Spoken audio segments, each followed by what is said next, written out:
I'm Barry Stigers from K-High Radio, the AM morning host, and also your host here on Community Channel 20, the Auburn News Channel. Auburn City is faced with an October deadline to have a zoned area for homeless shelters. 2 locations have been proposed by the Planning Commission. Both have been critically criticized by local advocates and the homeless who spoke to the dangers because of an approximate location to the railroad tracks that crisscross throughout the city. We'll have more on this issue later in this newscast. Will Auburn join the county in interconnecting to a regional pipeline that will move wastewater over to the city of Lincoln to a regional processing plant? The county has already committed to build some 4 miles to join the pipeline, which is at the development at the intersection of Sierra College Way and Highway 193. Auburn has not committed, but did agree this week at the council meeting to continue to study this issue. In the meantime, North Auburn residents are now facing a sewage rate increase. I have Mayor Kevin Hanley with me, and we're standing at the wastewater plant here at Auburn. Actually, we're down a little bit south of Auburn where the plant is located. You can see it behind us. This is a state-of-the-art facility, so it has prompted some discussion about whether or not the city of Auburn should join in with the county and with others in this regional pipeline, which has been in discussion lately, as recently as Monday night at the city council meeting. And you're the one vote on the city council that has sort of said, look, this is a waste of time, but it continues to be discussed. So, Kevin, why don't you tell us why you're still the one vote that says no on this because of how you feel about this situation here? Well, the situation right now is our current plant, as you see behind us, is an award-winning wastewater treatment plant. And we currently meet all state and federal requirements for discharge of very clean wastewater into the Auburn Ravine. And so we face no penalties. It meets all the needs of Auburn residents. Our rates are about $60 per month, which is lower than some of the county rates. And the question before the city for the last several years is, should we essentially mothball this plant and build a long pipeline, about 12 or 13 miles, to the city of Lincoln and ship the wastewater down to the city of Lincoln? And what would that mean for Auburn City residents as far as possible rate increases, possible shifting of responsibility over sewer rate changes to other bodies like the city of Lincoln or the county? And so far the city council has said that it's really not worth the rate increases to build that long regional pipeline to the city of Lincoln at this point. And so it looks like the county of Placer in their North Auburn plant, they're going to work with the city of Lincoln to build a long pipeline for them. And the key issue in the future for the city of Auburn is, should we buy capacity in that pipeline in case the city of Auburn wants to join that regional program in the future? And so those are the kinds of decisions that we'll be making in the next maybe 2 months. I've had some question recently, Kev, about the length of this pipeline. I understand it's been built so far out to the intersection of 193 and Sierra College. So that would be the point of where you'd start and head toward Auburn. Now the county would go from North Auburn at their plant and head that way. So would the connection for the city of Auburn be shorter than that because the pipeline would already exist? It would be on 2 different tracks, and there'd be a place where, in theory, we would join 4 miles from the city of Lincoln. And so the question is, should that pipe be wider, and should the city of Auburn join with the county to build that joint pipeline going into the city of Lincoln? And so the main question is, should we buy extra capacity? So if in the future the city of Auburn wanted to join they could do it. And it's about a $3 million price tag, which requires an increase in sewer rates for the city of Auburn. So City Council is asking for more information, and we'll be looking at that over the next 2 months. Kevin, the other unanswered question which I have is that if you shut this operation down, then the water that goes into the ravine, which is now in a good state, Right. how do you replace that water? You can't just shut off the water into the ravine because you're going to have some ecological kickback if you do that. It's interesting because I agree that is one of main concern. It's been a main concern of mine for the last couple of years. Is suddenly the city of Auburn would have to contract with our local water agency to find up what's called makeup water, to basically replace the wastewater that's been shipped in a pipeline with new fresh water. And what does the city do, and what does a water agency do in a drought situation where the price of water is very high, might not even be available, might be committed to farmers and ranchers and city dwellers? So that's a big unanswered question that I don't think the City Council was really comfortable with the lack of answers going in the future. But the County Placer and City of Lincoln, when they proceed with their regional plan, are going to have to try to figure out that problem and try to come up with a solution. These creeks in the old days used to go dry, but now with our wastewater treatment plants, they're running all year long, and it's very clean water that we put in the Auburn ravine. It's almost like drinking water. But now the environmental laws require that we keep to pump clean water into the ravine, and now that presents a new problem. We've moved our location here at the Auburn City Wastewater Plant. We're over by the ravine. If you could look to my left, you'd see some beautiful trees, but there is a ravine here. This is where the water actually leaves this plant and goes into the ravine in a pretty good state. Kevin, the city of Auburn doesn't have a lot of room to grow. So if you don't have a lot of room to grow, the cost of increasing the size of this plant would not be driven by growth. So the only cost, I guess, would be is maybe if the state continues to give you more and more upgrades and upgrades and upgrades, but that probably won't happen for several years. What do you think? I think that's true. We have enough room here at the wastewater treatment plant to meet all the needs of Auburn residents currently and in the future. The city of Auburn is almost entirely built out, and when the Baltimore Ravine housing subdivision is built, we'll be able to meet all the wastewater treatment needs of Auburn residents in the future. So you bring forward the question about state requirements, and this plant is state-of-the-art, and we believe we can adapt to those state mandates and those stricter requirements in the future, as well as, say, the city of Lincoln or other plants in the region. So we're in good position to treat the wastewater, meet the state mandates, and try to minimize the sewer rate increases that would occur on city residents. Well, I guess the question I would have is how much more can you treat water? If you're getting reasonably good, clean water, what more can you do to it?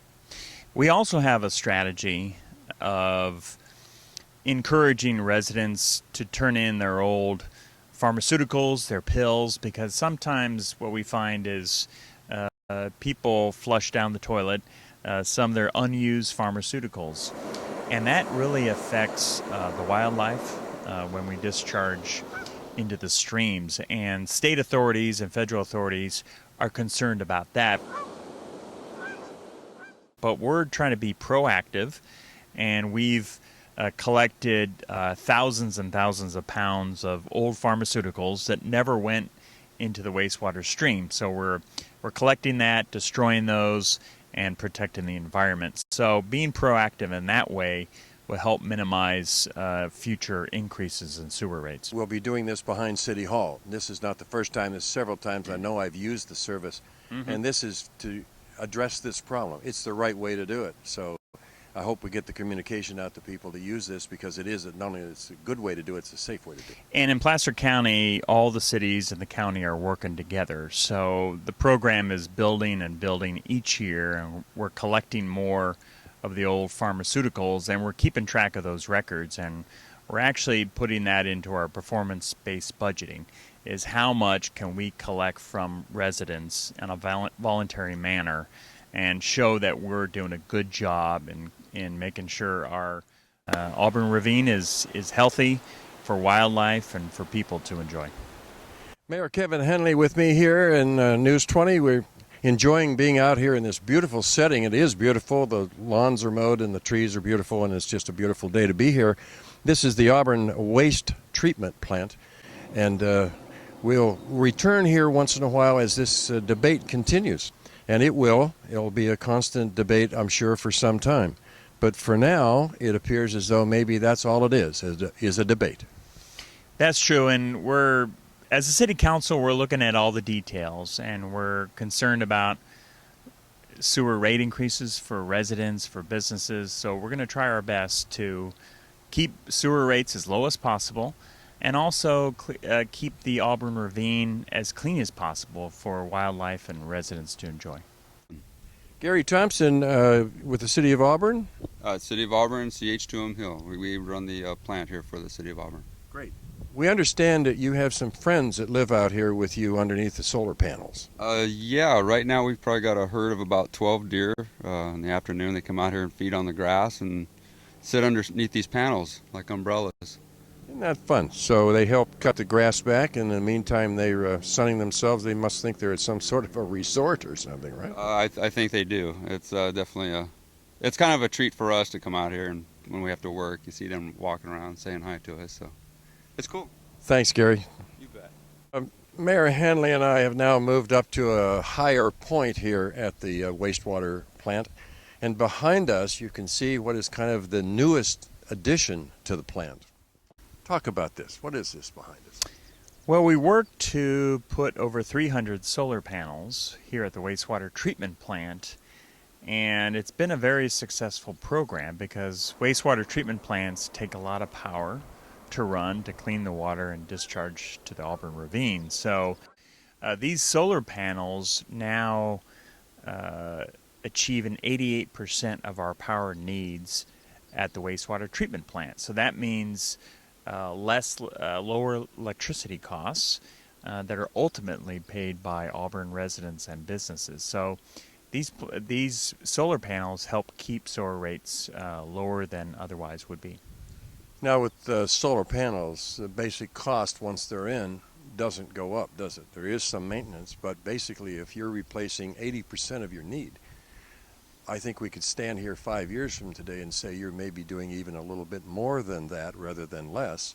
Plus the cost, incrementally, I would guess, will go down because regular power production costs will continue to go up.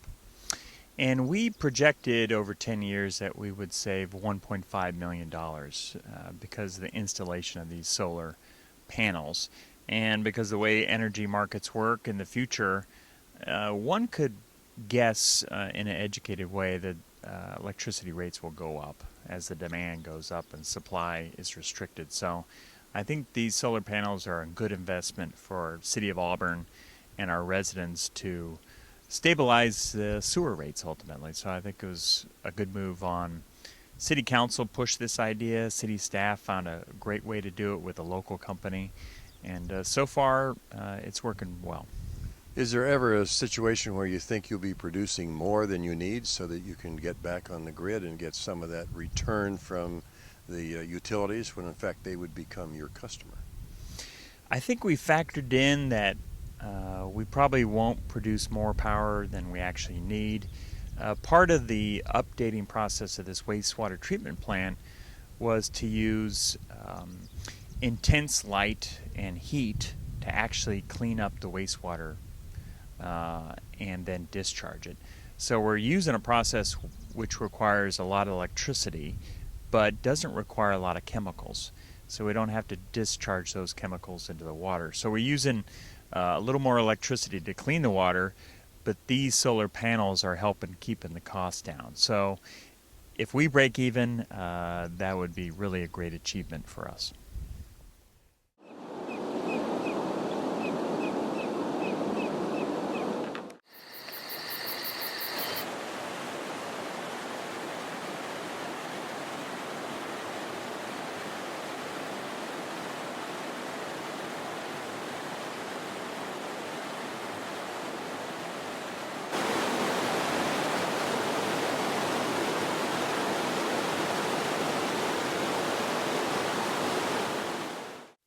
The Placer County Board of Supervisors agreed this week at their regular meeting to place a moratorium on approving any rural event centers, such as wineries that wish to host weddings or entertainment programs. The building of these rural centers has long been controversial because of the traffic concerns and the noise that will disturb nearby landowners. The supervisors have asked for more time now to study the impact that these centers will have over time. Saturday delivery will continue at the U.S. Postal Service, a decision made by Congress in the funding bill to keep the Postal Service operating. The board that makes policy for the post office said that cutting or altering the delivery schedules would save the service some $2 billion in savings over time. The public, the unions, and members of Congress are opposed to altering the service, and so we will continue to see the men and women in blue stopping 6 days a week with yours and my mail.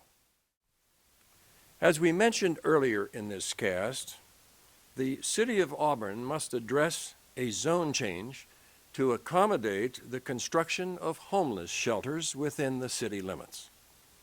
This change is mandated by the state and must be completed by October. We announced last week that this segment of the weekly Auburn News 20 program, we would examine the homeless and the mentally ill problem within the state and here in Placer County. I met with Ralph Gibson. He's program manager for the county's museum department, talked about the role that Auburn has played in mental health and the shift that started with President Harry Truman in the 40s. As we mentioned earlier in the program, the city of Auburn this week is faced with addressing a zone change that would allow for a homeless shelter to be built within the city limits of Auburn. This is a state-mandated program. It must be completed by October, or the city could face not being able to issue building permits.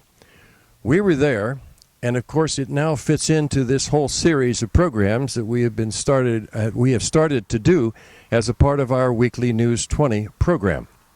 I have with me here today, in front of the Administrative Center at DeWitt Center in Placer County, Ralph Gibson. He's the program manager of our museums.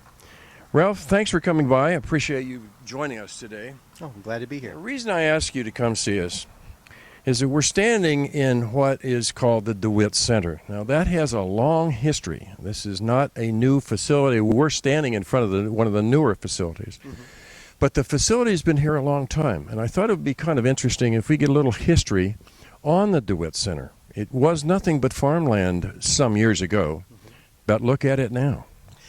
Yeah, really you have to go back to the start of World War II. It was about in actually 1942. The war wasn't going so great for the Allies, but they had their long-range plans on how the war was going to proceed. And they knew eventually they were planning for the land invasion of Japan. And different estimates were circulating as far as casualties. General MacArthur thought there'd be as many as 1 million casualties. And so the early part of that planning was they knew they had to start building big hospitals along the western coast of the United States. There was plans for one down south. There was one in the Central Valley. They were looking at this area here and up in Washington. And in 1943 is when the construction started for what would become the DeWitt Army Hospital. And it was completed on February 27th of 1944. That was the grand opening. and it was one of four that were set up along the western coast. And there were others coming on board as far as plans go, but those four were kind of set up. There's one in Pasadena, Hammond in Modesto, and there was one in Washington, but I can't recall the name of that particular one. But they were set up initially for that land invasion they were looking at for Japan. Now, I drove around here this morning, and I've been here several times. It's always been a fascinating story to me about the whole DeWitt Center, the hospital. How many buildings are here that were just a hospital? I mean, we have our whole county seat here now, but just as a hospital, how many buildings were there? Boy, you know, I've never done a count. It's the Army barrack-style buildings. There is kind of a central structure that was part of the Army hospital where I believe most facility services are right now.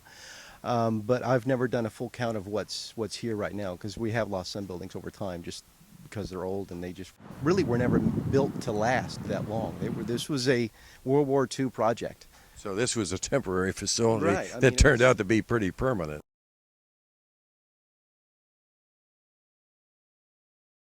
Right. Now, it was an Army hospital, so that meant that all types of wounds and problems came here. It changed at some point. When was that?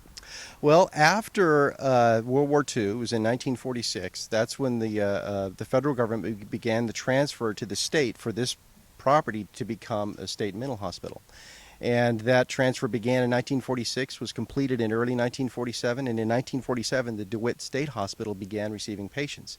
Now, early on, they couldn't just take what they call first admissions from the region that they supported. They could only take transfers from other mental institutions. That was to prevent overcrowding. But it was in 1950 that they became known as a permanent hospital, and then they could accept what they call first-time admissions. And the DeWitt Hospital served the eastern part of California up to the border, Modoc, all the way down to El Dorado County. And how many were here at any one time? Do you have any numbers on that? I've got some figures. It was from 1950 to 1960. The number jumped up by 1960 to their maximum of over 2,800 patients. That actually exceeded their rated capacity at over 2,800 patients. But after 1960, that number began to dwindle, and it was in 1972 that the facility closed. Now, it was closed at a governor's order, as I understand, which was Governor Reagan at the time.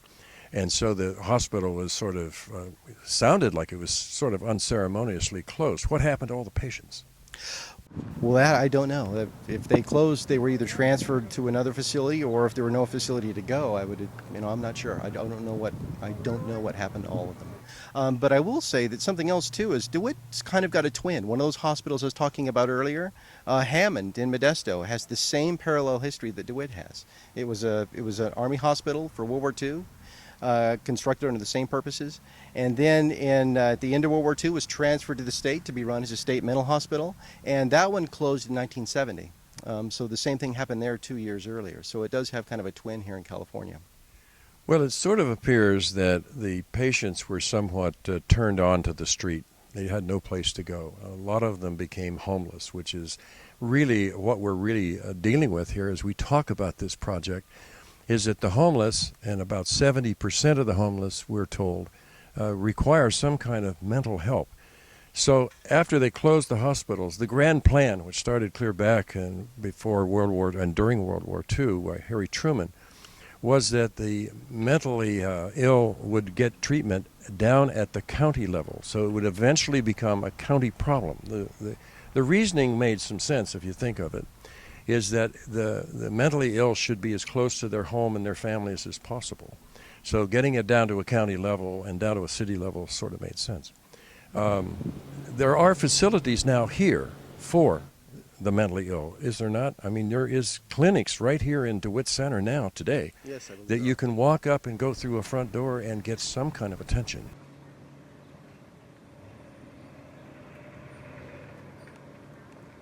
Well, I appreciate it, Ralph. It's great history. Thanks so much for joining us. This story is ongoing. You'll hear much more as we continue our weekly news coverage of this story. And DeWitt Center was just one big part of it, but a very large part of it. If they had up to 2,500 patients in this hospital at one time, they closed the door, where would they go? We'll cover this and more as we continue on Auburn News 20. I'm Barry Stigers. The homeless situation in Placer County has many interesting stories.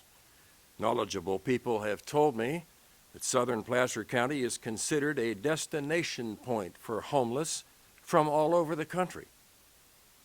Pastor Dan Appel, the Seventh-day Adventist Church, the provider of food and clothing and showers 1 day a week for the homeless, says that churches and agencies from as far away as the Midwest promote South Placer County as an all-caring, services-available Mecca for the homeless people. Placer County Sheriff Devin Bell told me that the Sheriff's Department has a full-time deputy assigned as a liaison with the homeless community. Their first concern is always criminal activity, but also provide guidance to the homeless by directing them to the county services that are available to them. I spoke with Dan today about his church and what they're doing to help the homeless here in South Placer County. Dan, you're sitting on the front porch, really. I use the word porch, but it's really a deck. It's also an access ramp for ADA compliance. But these buildings, where'd you get these buildings? You have a special purpose for them, but let's talk about where did you get them? Where are they from? Well, we had a real concern that a lot of people in our area didn't have any health care, and one of the biggest problems was psychiatric. The people on serious psychiatric meds are only allowed, just because of finances right now, to visit the mental health center here once every 6 weeks. And you get some person on serious psychotic medications, they can just go ballistic in that time. So we started saying, what can we do? We had a local psychiatrist that said, I will come in and help manage their meds between visits. And somebody who'd worked with the county in the past and was very familiar not only with the medications, but the processes. But we had no place. We had so much going on at our church, we had no place to make that happen. So we started praying about trying to find some way of establishing a place.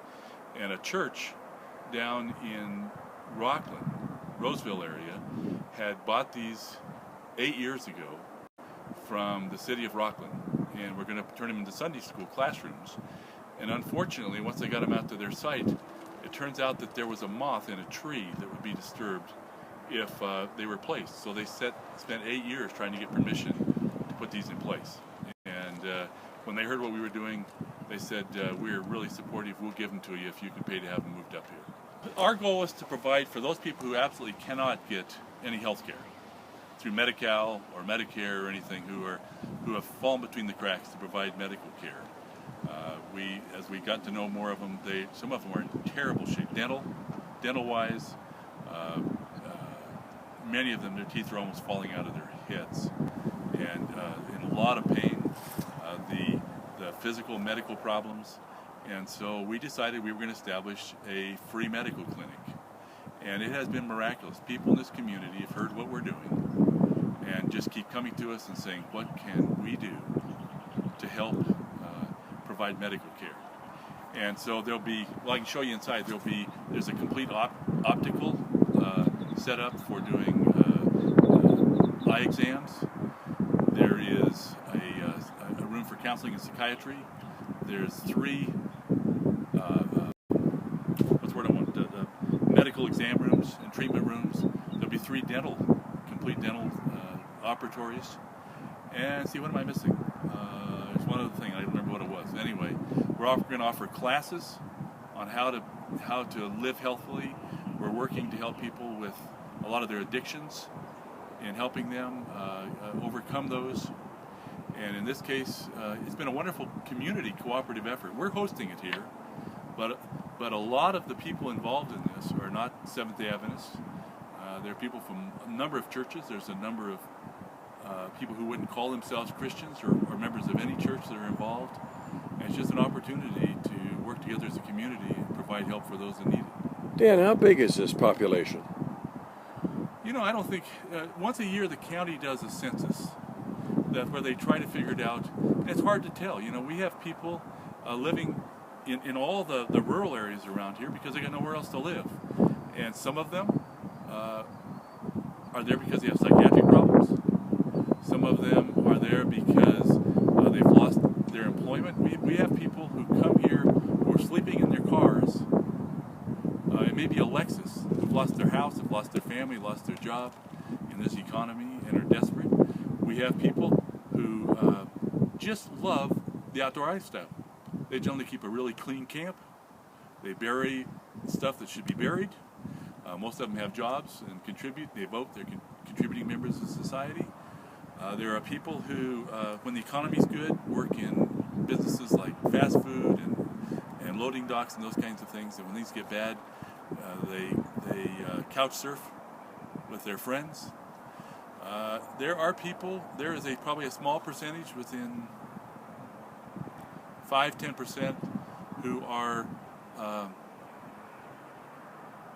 I was quoted as using a word that I'm trying to avoid here now, but they've just gone to the bottom of the barrel. They've just become to a pure sustenance lifestyle, and many of them are severely addicted, and they have no interest at this point in their life in changing. Those are 5-10%.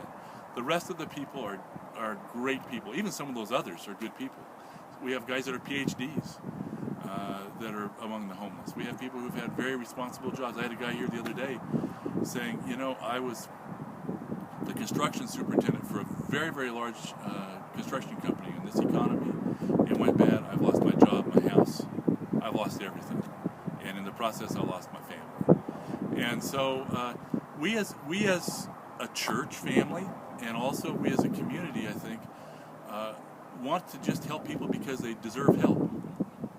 And because, for us, it's because Jesus went from village to village and place to place, and he helped people whether or not they ever chose to follow him or not. By the way, the paint, people again have approached us and said, you know, we hear this is going on, can we come in and finish the sheetrock?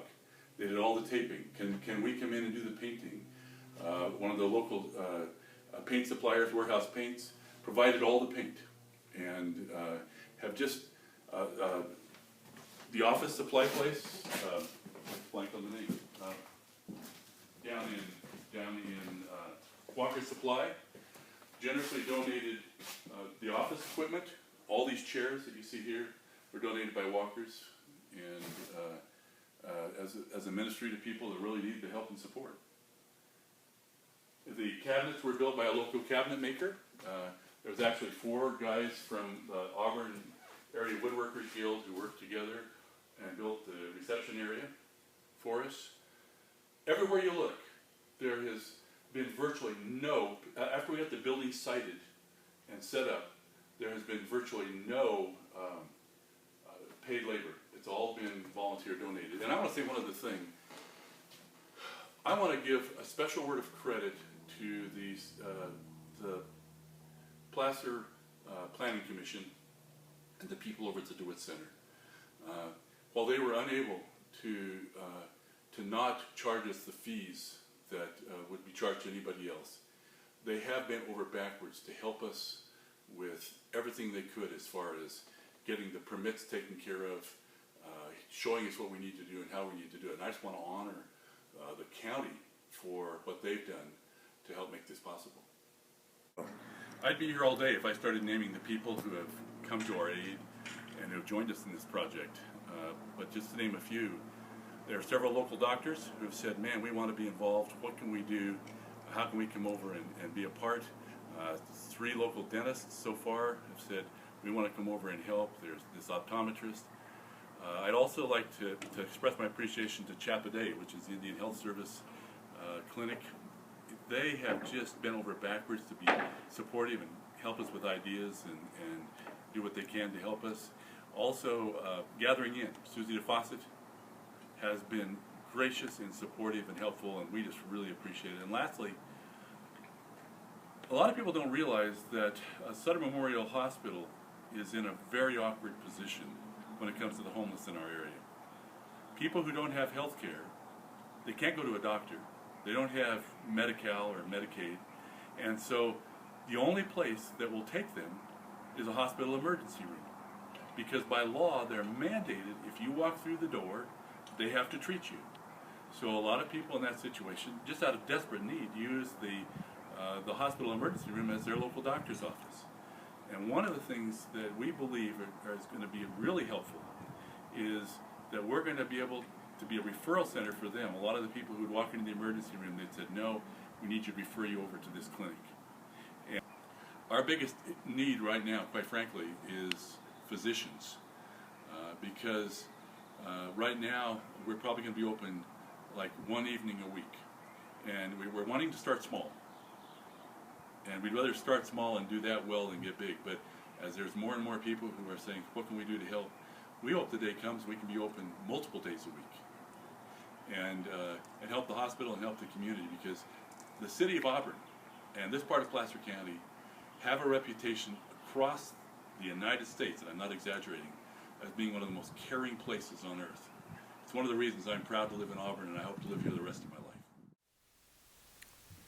Next week, we plan to visit the areas that the homeless are nesting in the general area, with a deputy sheriff that has been assigned to be the liaison between the county and the homeless community.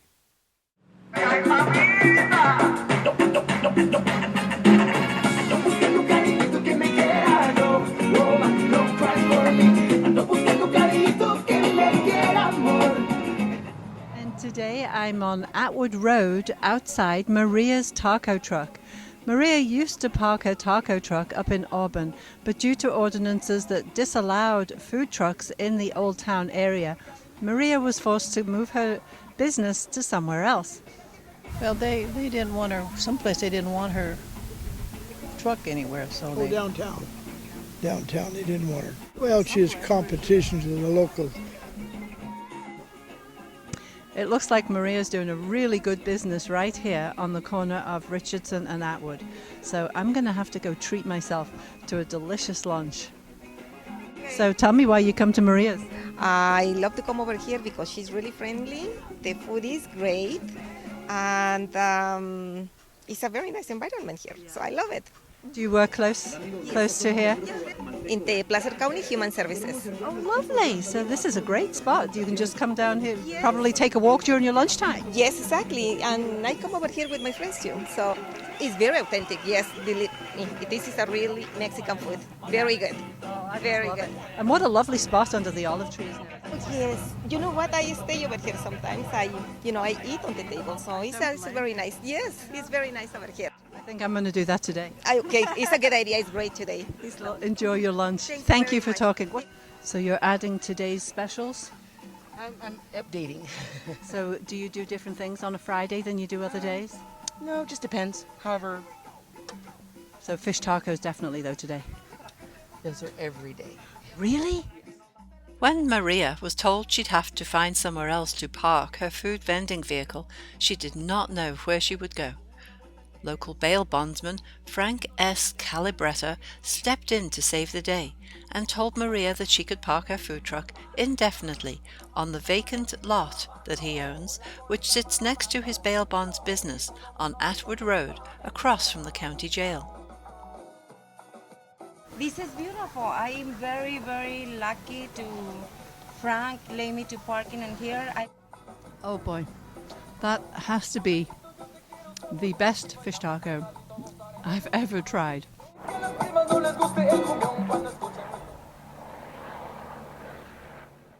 This week in Placer High School sports, we had some losses and we had some wins. We had a loss. That was Whitney High School in boys volleyball. Final score was 3-1. Loss at St. Mary's. Score was 4-3 in girls softball. Loss versus Bear Creek High School. Score was 4-1 girls softball. Loss against St. Mary's. Score 4-3 in girls softball. In girls soccer, win. That was Colfax High School. Final score 3-2. Win Central High School 13-3 in boys baseball. A win Center High School in girls softball. Final score 7-4. Loss Antelope High School boys volleyball. Final score 3-1. Had a win at Forest Hill High School in boys tennis. A win at Colfax High School. That was final score 4-1 girls softball. Varsity track and field, we had a win, Center High School, and a win at Center High School in boys baseball. Auburn News 20 covered a track meet this week over at Placer High School. Our own Cody Hitchcock was there, and now here's his report.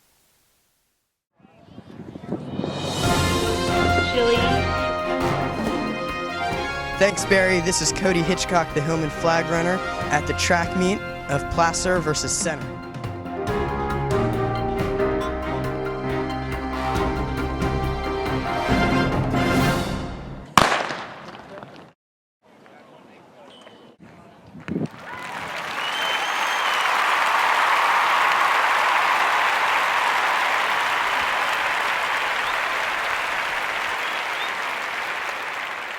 What do you feel about your competition today? I feel like the sprints are going to be pretty stiff. You know, Center's got a lot of good sprinters, but I should be okay in the 800. Here I have Gama, who got second in the boys mile. How does it feel? It feels pretty good. I thought I was going to PR too. I mean, the first guy PR for by 2 seconds. I kind of want to stay with him, but I mean, it was kind of hard today. I mean, I can't blame anything, but I tried my best. That's good. How do you think everyone's going to do in the rest of the meet? We're hoping to take first. I mean, it's going to be a tough one. The coaches tell us about it. We're trying to work hard for it. Hopefully we'll get it.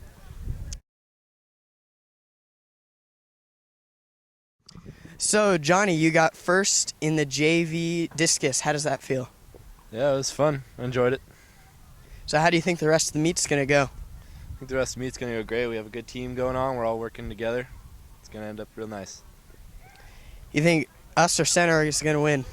Oh, we're going to win by far. What events have you guys run today?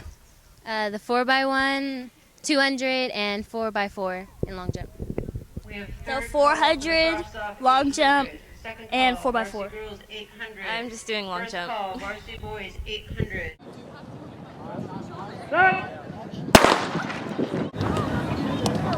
Honor and a privilege to be here today.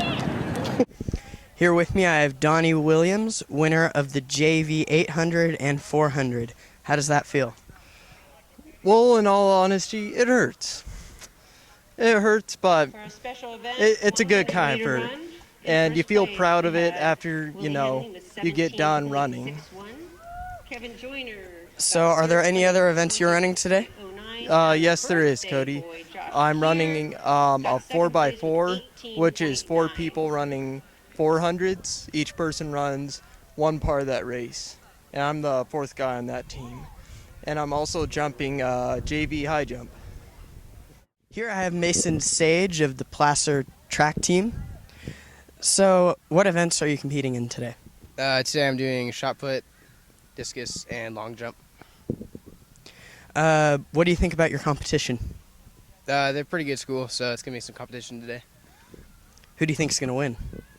Placer, of course. Now Mason is going to show us how to throw a discus.